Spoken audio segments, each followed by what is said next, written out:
Hi. இன்றைக்கி பிரேக்ஃபாஸ்ட்டுக்கு தோசை தான். ஆனால் கழுவி வைக்கிறதுனால தோசை வராதா. அதனால் நான் என்ன பண்ணுவேன்னா, கொஞ்சம் ஆயில் விட்டு உருளைக்கிழங்கு போட்டு தேய்ச்சிங்கன்னா அதுக்கப்புறம் தோசை சூப்பராக வந்துடும். அப்புறம் பிரேக்ஃபாஸ்ட்டுக்கு தோசை, அவரைக்காய் பொரியல், அவரை குழம்பு. அண்ட் இப்போல்லாம் ஸ்வீட் கிரேவிங்ஸ் ரொம்ப ரொம்ப அதிகமாகவே இருக்குது. ஈவினிங் வந்ததுமே ரிலையன்ஸ் போகலாமான்னு கேட்டேன் அவர்கிட்ட. அவர் கொஞ்சம் கூட யோசிக்கவே இல்லை. இப்போவா அப்படின்னாரு.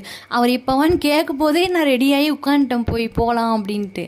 அவர் வீட்டிலேருந்து கிளம்பும்போதே சொன்னார், போய் சும்மா பார்க்கறதுக்கு மட்டும்தான் கூட்டிகிட்டு போவேன், எதுவும் வாங்கி தர மாட்டேன் அப்படின்னாரு.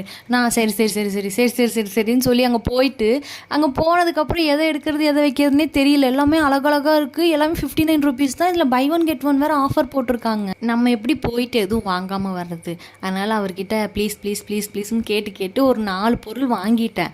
ஃபைனலாக பில் போட்டு கிளம்பிட்டோம்.